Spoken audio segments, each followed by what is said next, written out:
Namaste. Welcome to Insight UK. 26 centuries ago, a surgeon in Kashi rebuilt a human face. Fast forward to last month, one of the oldest surgical colleges in the world unveiled his statue. I'm talking about the bronze statue of the world's first surgeon, Acharya Sushruta, at the Royal College of Surgeons of Edinburgh. I am particularly impressed with the positioning of this statue.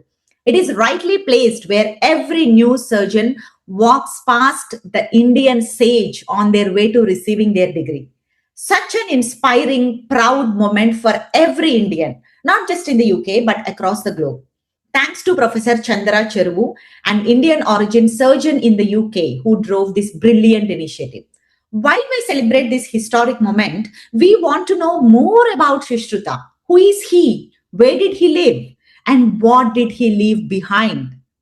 Ancient India had a wealth of surgical practices, which even Europe inherited. Bharat had wealth of knowledge on Shalya Chikitsa, which we call as surgical practice in modern terms. Shalya Chikitsa is part of Ayurveda. Take rhinoplasty. World still calls it Indian method of reconstructing nose. I always wondered what is the reason India could not sustain and build on this medical knowledge. To answer this question and to tell the 26 centuries old story and its relevance to modern medicine, Insight UK welcomes Mrs. Sumedha Verma Ojha, historian, scholar of Indian knowledge systems at IIT Delhi, and an author. Her famous works include Urnabhi, a story of a female spy. Yes, you heard it right. Female spy set in Chanakya's era. And she also translated Valmiki's Ramayana. With the passion she holds for ancient India, she left a prosperous career in the Indian Revenue Service to devote herself to reclaiming Indian history through research and evidence. Namaste, Sumedha ji. Welcome to Insight UK podcast. Namaste.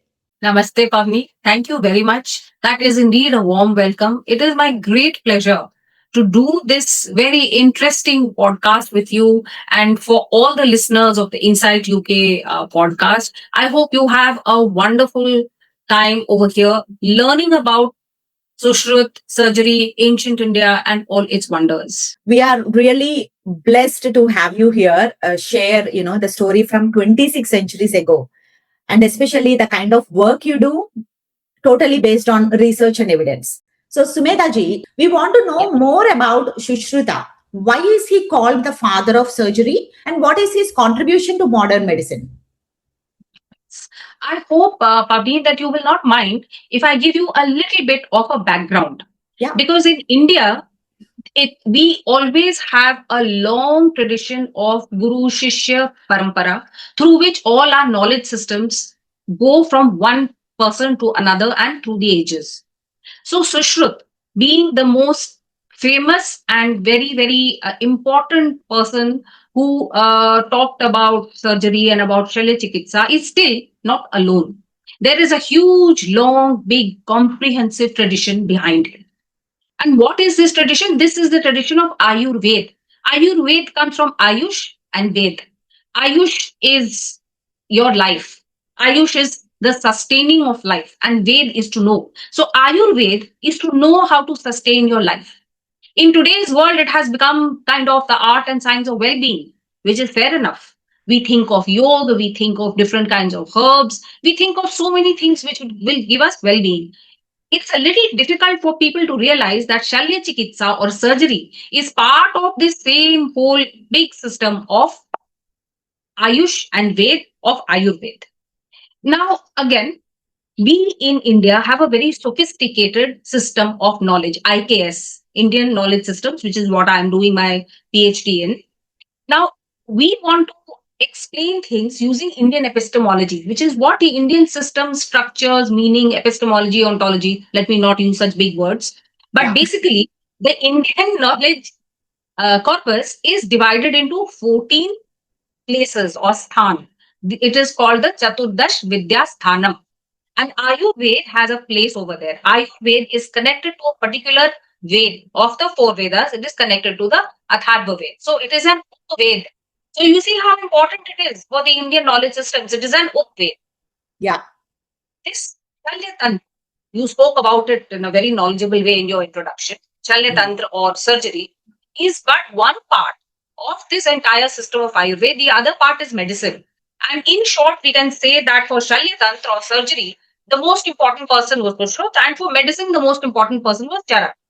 So Yeah. that's why we have the Sushruta Samhita and the Charak Samhita, and we have the Ashtanga Hridaya Stotram. These are the three main books or corpus of Ayurveda.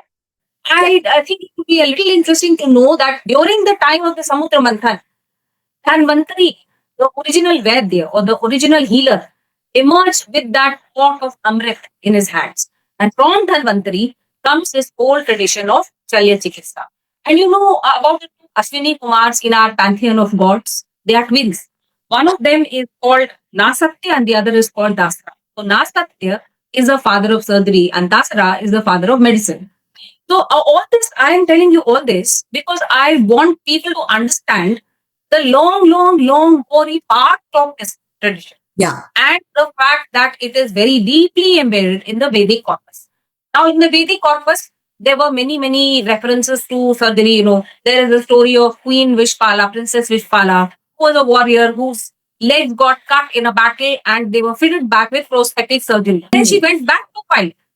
You know, she was injured in battle. She received a prosthetic leg from the Ashwini Kumars. She went back to fight. This story is from the Rig Veda. In the Ramayana and the Mahabharata also, there are many stories of surgery. We can't go into it right now. But these stories exist.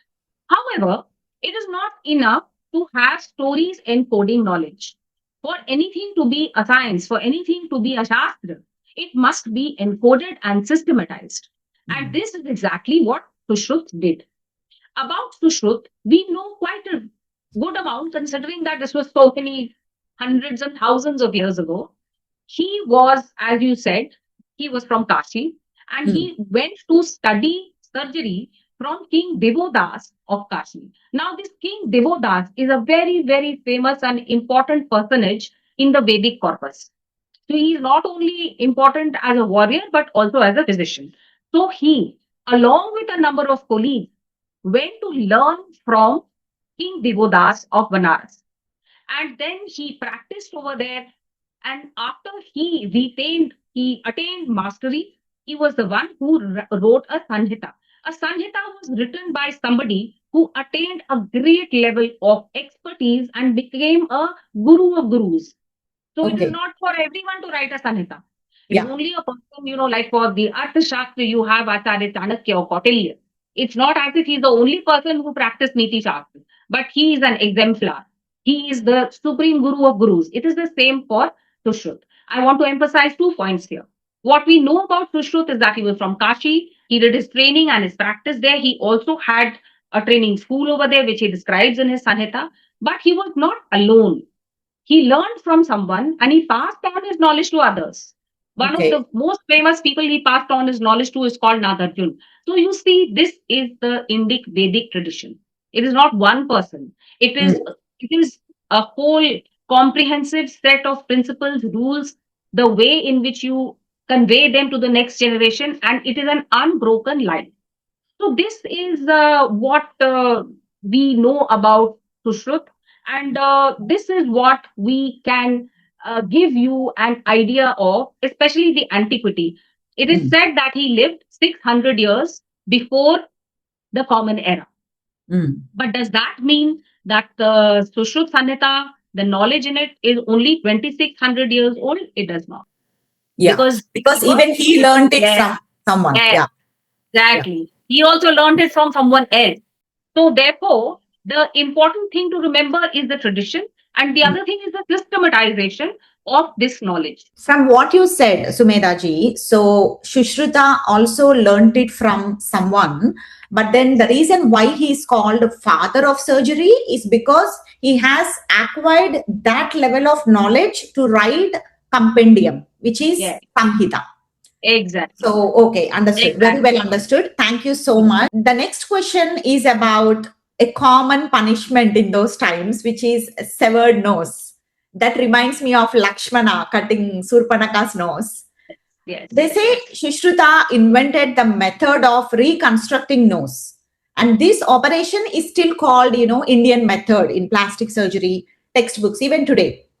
So, how did Sushruta perform this complex surgery 26 centuries ago? This is a very good question and a very exciting question, because then it makes us feel that are we in modern times when we tell ourselves that we know everything, we are very advanced, we are the Yes. ones who have discovered everything, modern people? Is it true? Or is it also, could it also be true that people much before us had, good ideas and they did a lot of interesting things? Pavni, would you mind if I gave you a little bit of a background on what is there in the Sushruta Samhita? Then we will be easily able to fit in the rhinoplasty. Yeah, sure, Sumedha. Because the rhinoplasty is just one brilliant, shining example of the procedures and methods that are there in the Sushruta Samhita. But we must understand that this was just one in a whole series of things which were the which were at the fingertips of Yes. surgeons in Mm. ancient India. So what were basically in the ancient past, there were many battles. So battle injuries as well as illnesses, these were the two things that medicine and surgery had to cure. One is battle injuries. What is the other And one? the other is the illnesses, Okay, ailments. the general ailments. Okay. General illness, yes. Mm. There is a list of the kind of things that he looked at. I'll give you one example of this. I don't know whether people would be interested, but there is this book which is a very good read. It's called The Roots of Ayurveda by Dominic Bujastik. It's a very Mhm. good read in English. And for those who read Sanskrit and Hindi, the Sushruta Samhita is there in 3 volumes. This is Mm. also, at least the introduction can be read. So there is a lot in that. I'm just trying to give you a little flavor of that so that you feel that you have read it. Even though Yeah. you haven't, you can feel that you have read it. So what kind of things did he do? He looked at how to, if your eye lens is dislodged, how Mm. to correct it. And actually for the eyes, there's 76 different eye problems that he lists and says how to correct them. The other important one is bladder stones. And you know that the European method of doing bladder surgery, lithotripsy, etc., also traces its roots to the Sushruta Samhita. So it's not gynoplasty alone, but also bladder stones and the removal of bladder stones. Then, of course, in the past, you had arrow splinters, swords, etc. Of course, you have to deal with that. Yeah. Then plastic surgery, as you said, of the nose, but also of the ears. Mm. Whatever, see, because you said Shurpanakha's nose and ears were cut off. Yes, as well. Yeah. In ancient India, cutting off the nose and ears was a punishment because Mm. it hit right at your self-esteem and your pride. Cutting off nose and ears meant that you had no pride left, and therefore, commonly people wanted to, correct it after it was done. Another important thing, cataract. Again, can you believe that cataract surgery was also performed all those thousands of years ago? Counting for Cataract. cataract, yes, Wow. that Mm. method also finds today's methods also find their base in Sushruta Samhita. And for those who would like a little bit of evidence on this, it would be good to read surgery journals. There are very good open source surgery journals. I could share a couple of them if you like, where these details are given. It is of special interest, this gynoplast, because this was the way in which, in the modern age, that is in the late 18th and early 19th century, the surgical methods of Sushruta became very, very famous. Now, what Mm. is that? So, in 1792, the British were fighting with Tipu Sultan. We know that one of the British bullock cart drivers, one Kawasi, was caught by Tipu Sultan's soldiers and his nose was cut off. Mm. For a year, Kawasi lived with this cut off nose, but obviously he was not the only one. He and 4 others, their noses were cut off. They were unhappy. So they tried to find out what to do about it. And they found out that in Pune, there is one person who does nasal reconstruction surgery. So they took Mm. the permission of their commanding officers and decided to go to Pune to get this done. Mm. And with them went 2 British officers, one Thomas Crusoe and one James Findlay. Both of them died in 1801 and 1802, but Mm. they were the live witnesses to this whole program. So they went to that person who was supposed to be a brickmaker. He had some instruments with him, and he had a paste of different herbs. So they took the injured man to brickmaker, a potter. Yes, he was, yes, a bricklayer. Potter. Okay. So over there, with Thomas Crusoe and James Findlay sitting on the side, this person started a surgical procedure which was astonishingly the same as written down in the Sushruta Samhita in 600 BCE. So what did he do? The innovation in this rhinoplasty is that of using live skin for grafting. Otherwise, if you cut off a piece of skin and put it somewhere, skin will die. What was Sushruta's innovation? It was live skin grafting. So let me take off my spectacles and show you something. What Sushruta used to do was cut off a piece from here, leave it attached over here, turn it over the nose, and fix it in place with a leaf, with a paste of certain herbs, and then cover it. This is the Sushruta Samhita. And what happened in Pune in 1793? So this person cut off a flap from here, kept it attached over here, turned it down and covered the nose, covered it with that paste and tied it up. And after a few days, the skin started growing over there. The skin grafting happened. Now, at the time, photography was not really so easy. I think photography had not arrived, perhaps in 1801. So these two people wrote down a detailed description. They made lots of sketches and then they sent it to England. And when they sent it to England, it was published in the diagram, the details were published in the Gentleman magazine in 1794. These are the diagrams. This is the Indian flag for nasal reconstruction. These are the diagrams, and this is what was made by the two of them, James Findlay and Crusoe. This So is what they are the British surgeons, the people who. They were British officers. They were not surgeons. Okay. They were British officers who went along with. They were surgeons. You're right. They were senior British surgeons in the Bombay Presidency. Oh, and okay. They went along to see this. Yeah. Okay. So that's the picture. Okay. Yeah. Brilliant. So these two surgeons then sent it, and it was published in Gentleman magazine in 1794. Now, different surgeons read it and took this idea seriously of keeping the skin alive. And then there was a British surgeon called Joseph C. Carpio. He actually did this. He looked at the diagrams and he actually did this in 1814. It was a 37-minute successful operation of rhinoplasty, the first one in the Western world in England. And he published in 1816 in surgical magazine, in medical magazines. So after that, people were really struck by it. It was so successful that it really caught on and then became very, very popular for rhinoplasty. And this was the spark that set off the idea of plastic surgery. Okay. So for a good number of years, Joseph C. Carpio was seen as the father of plastic surgery. It is only in recent years that the connection with the Sushruta Samhita has been allowed to come. It's not as if people didn't know because it was published in Gentleman magazine and it was known. But you know how it is when a country is poor and colonized, nobody wants to see what are the good things it has done. So it was not allowed to come up. But today, as you say, that's where we started. A statue of Sushruta as the father of surgery has been rightly recognized and it has been rightly put over there. So this rhinoplasty operation in Pune, done in 1793, was landmark for the West. It was not landmark for India because in India, it had always been done.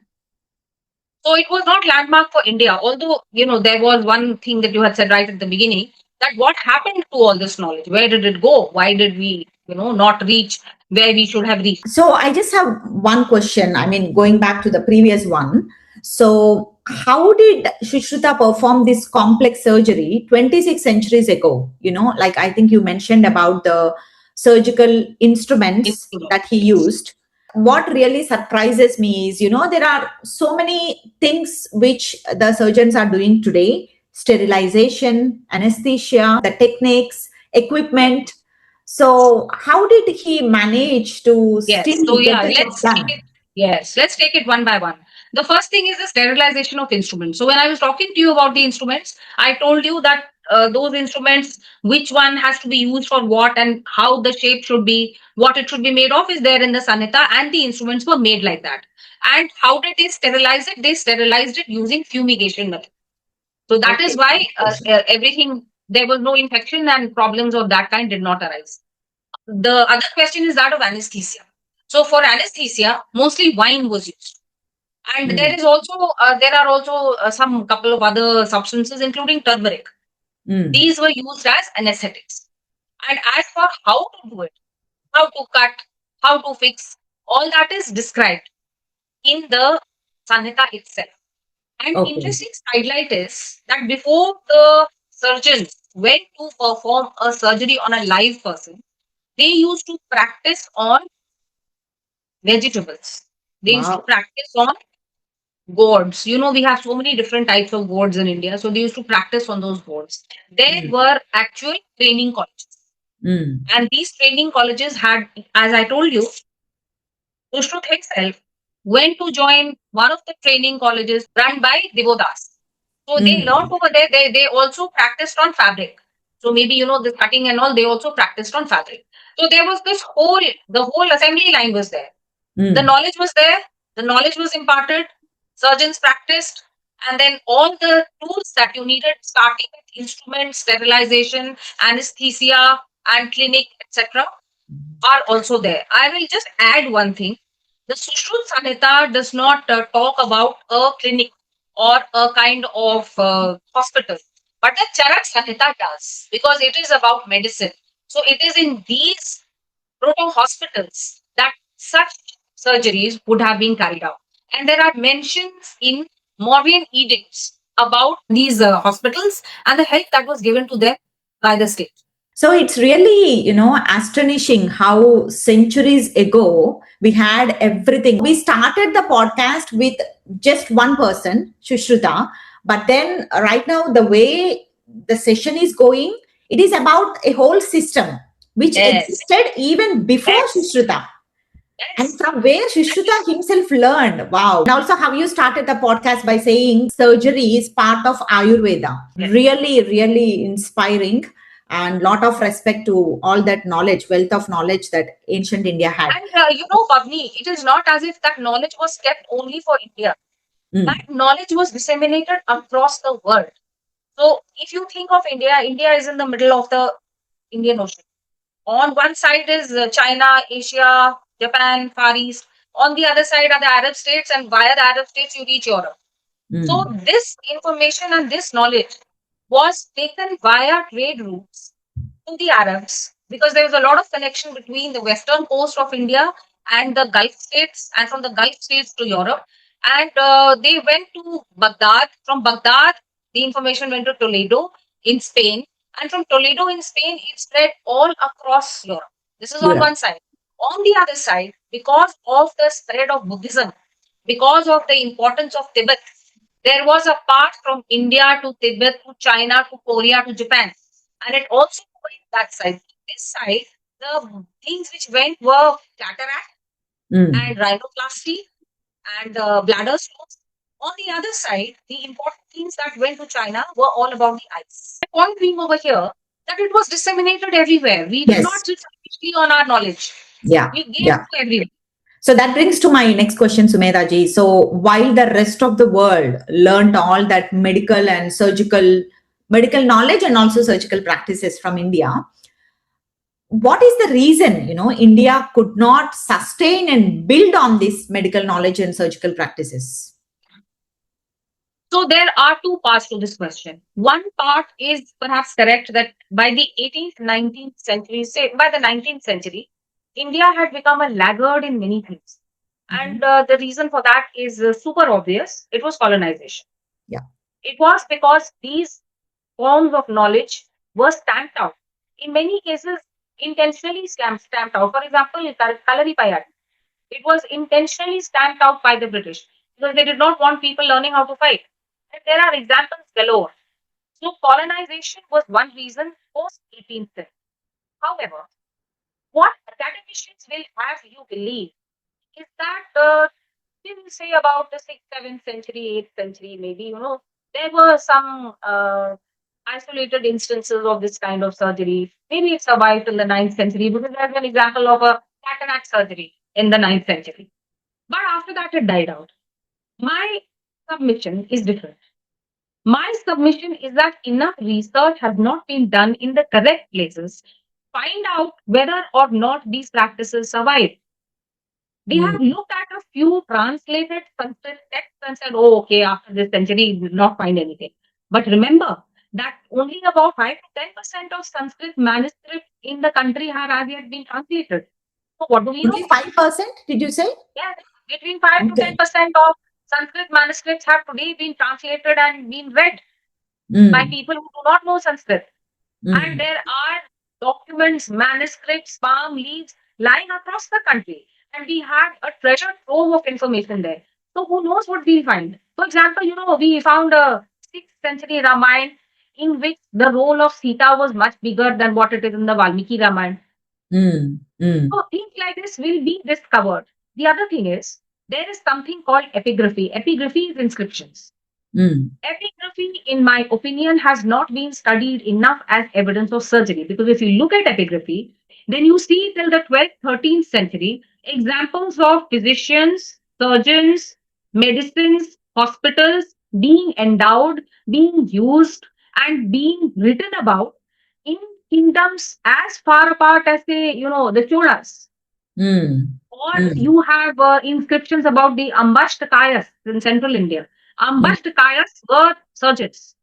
Mm. So there are many inscriptions about their doing. Then there is also something which is called oral history or folk history, which is very important in India, but is ignored by academicians. Yeah. So this law, so-called law, I would beg to differ. I Mm. would say that I will make up my mind only after enough research has been done to show that yes, nothing in the name of surgery was being done. After the 14th century, there was also a very brutal Islamic invasion. That Yes. brutal Islamic invasion also smashed many of our knowledge systems, our institutions, our universities. Many of our listeners would be familiar with that. You would be familiar with Yes. that. So I don't need to press the issue.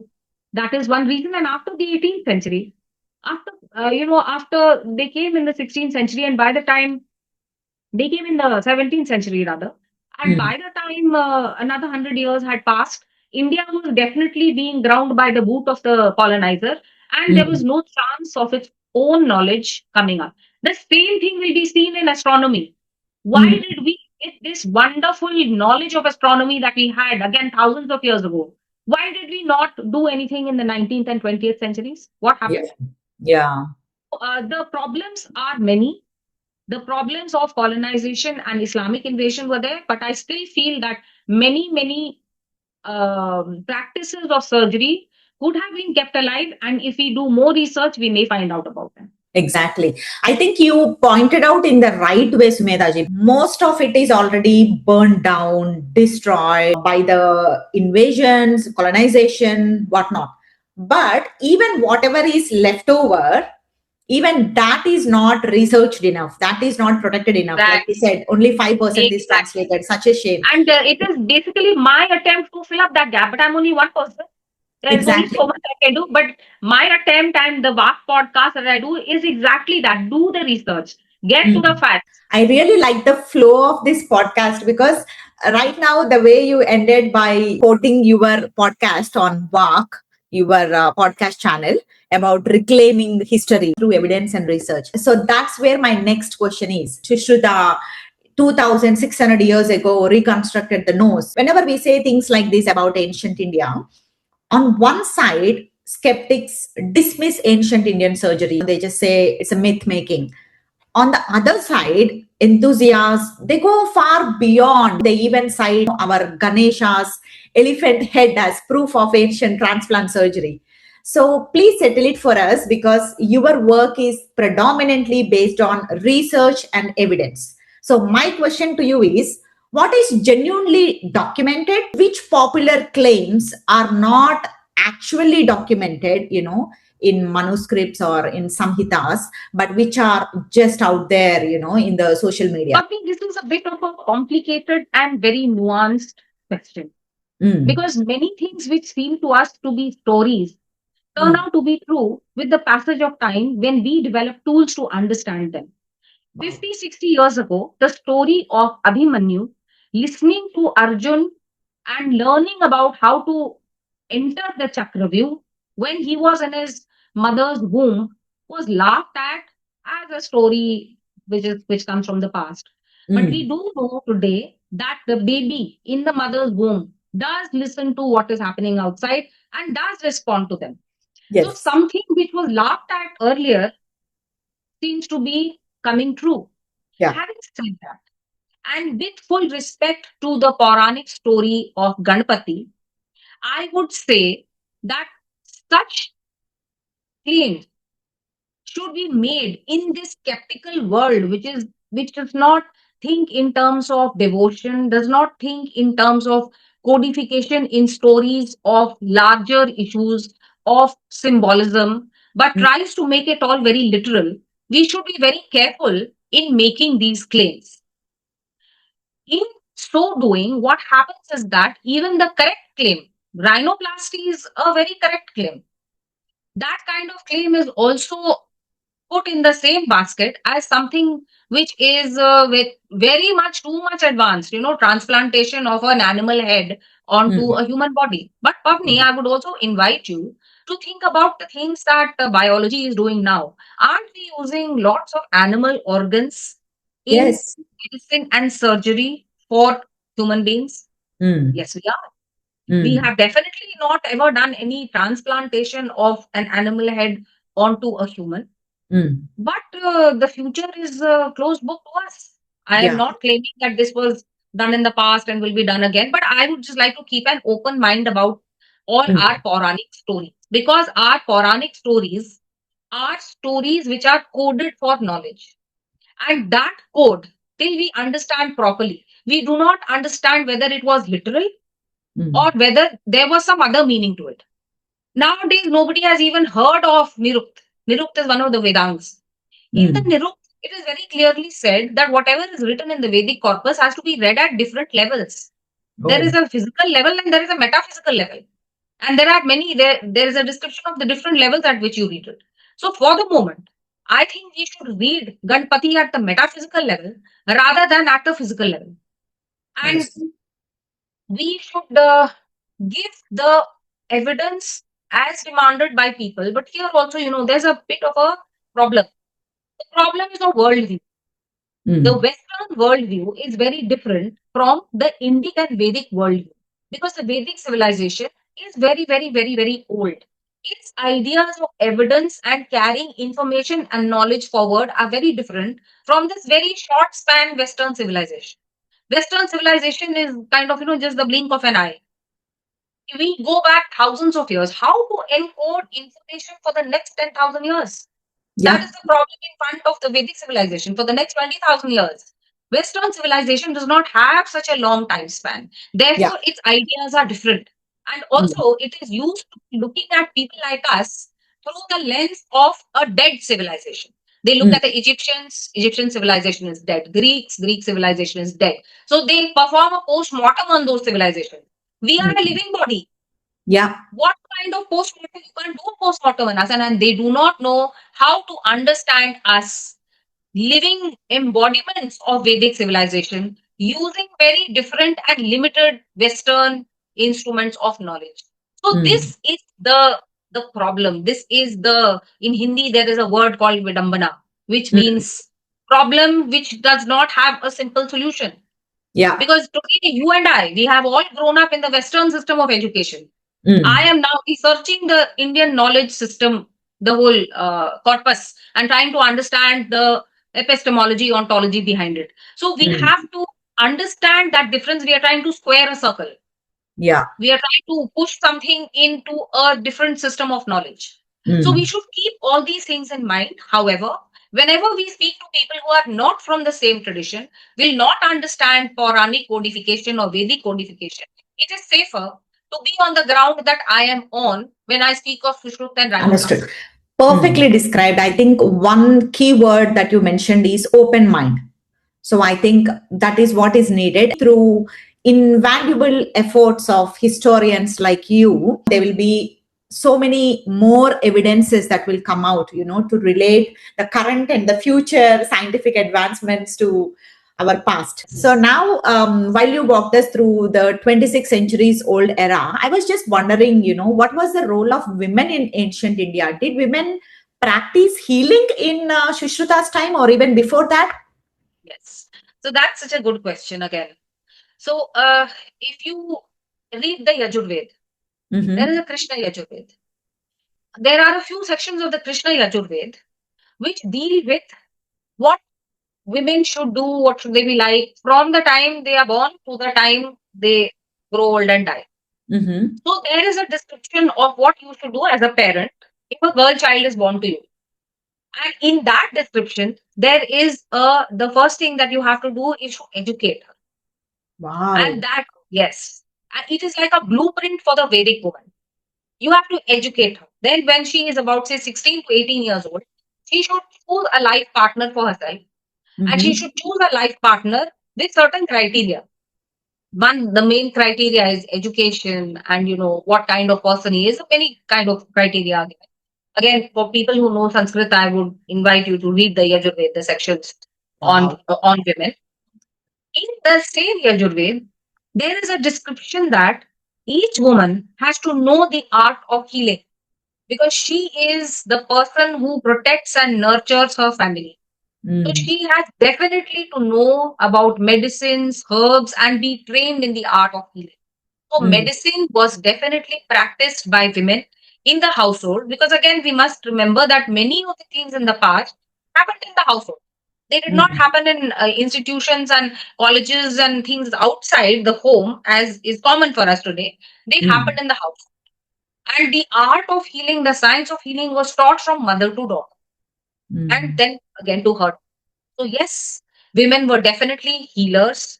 Women were very, very well educated as men. There are many examples of gurukuls, both for boys and for girls. Those examples come from the Vedic age.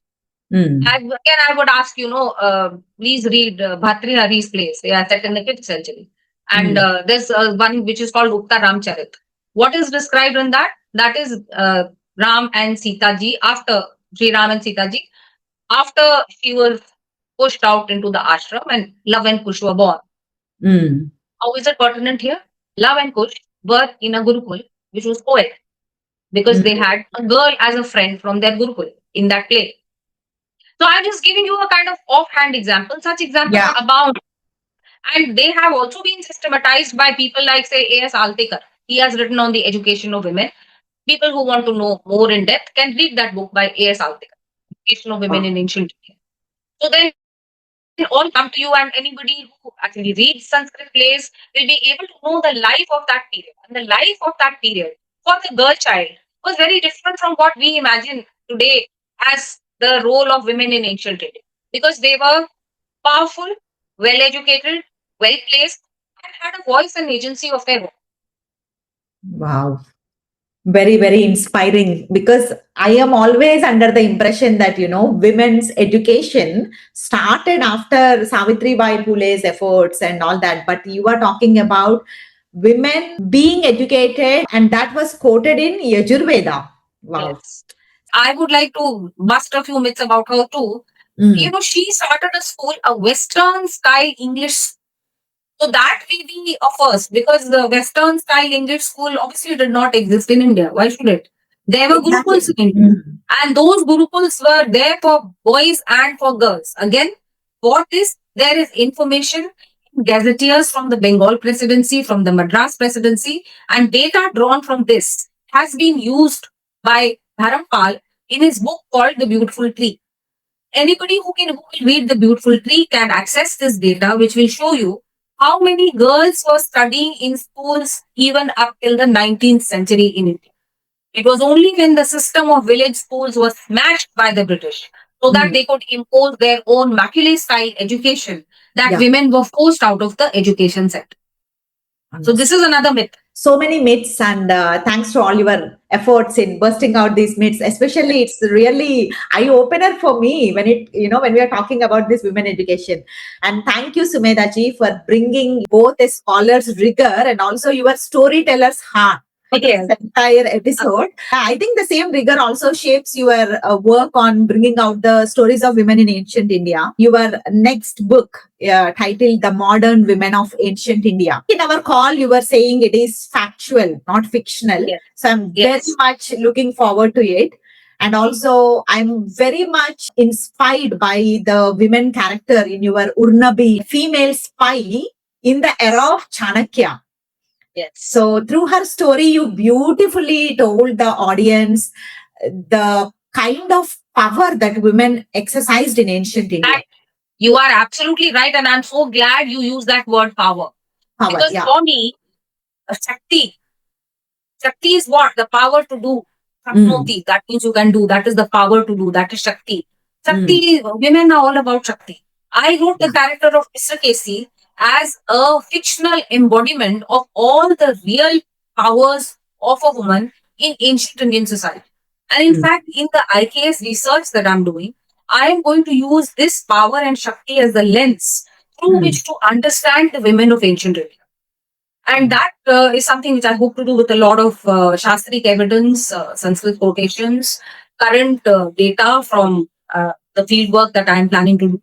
So this will be my PhD thesis. It will the book which I had planned and my PhD thesis have they will probably come together. So I don't know whether I will publish my thesis as a book or make a book out of my thesis, but definitely move it. So around when can we expect that? So this will take some time, at least a couple of years, because I still have to field work. Yeah. Best wishes to you and more power to you. Thank you so much once again from the bottom of my heart for your invaluable contributions. So, but before we let you go, where can people follow your work, Sumedha ji? Okay, so one thing, of course, is the one you have referred to. Please do subscribe and listen to the WAG Indian History podcast on YouTube. That is something we do very seriously along with a partner from Singapore. He's a young man who is trying to understand his Indian heritage, and I try to answer his questions. And you will find many myths busted because that's our tagline. We bust myths with evidence. I am also on Instagram and Facebook as Purnabhi, on Twitter as Sumedha Verma Ojha. And please read my Purnabhi series. 2 of the books have come out. I am finishing the trilogy as we speak. So follow that. And I did translate the Ramayana also. Another book on, all this busting of myths, which I do in the WAG podcast. I am writing a book on it along with my partner. So that book will also come out. But I would love it if you do follow and give questions and provide myths that you want busted for the WAG Indian History podcast. Yeah, definitely. For audience who love reading, we will give the names of Sumedha ji's Urnabi trilogy. She's working on the third book. And also for people who would love to listen, we will also post a link, which takes you to her podcast, Walk. We believe this conversation changed the way you see history. Definitely, history is not boring. And thank you, Sumedha ji, for making it more interesting. Dhanyawad. Best wishes. I hope you enjoyed this session with me today. Thank you, Pavani. बहुत बहुत धन्यवाद. This was an amazing session. Your enthusiasm and the pointedness and pertinence of your questions made this a very, very interesting session. It is my privilege to be here and to talk to Inside UK. It would be lovely to come again and talk about so many more different things. Thank you very much for calling me. And I hope that you and the listeners will enjoy it as much as I did in speaking about all these things which are my passion. Namaskar. Thank you so much for your kind words. Thank you.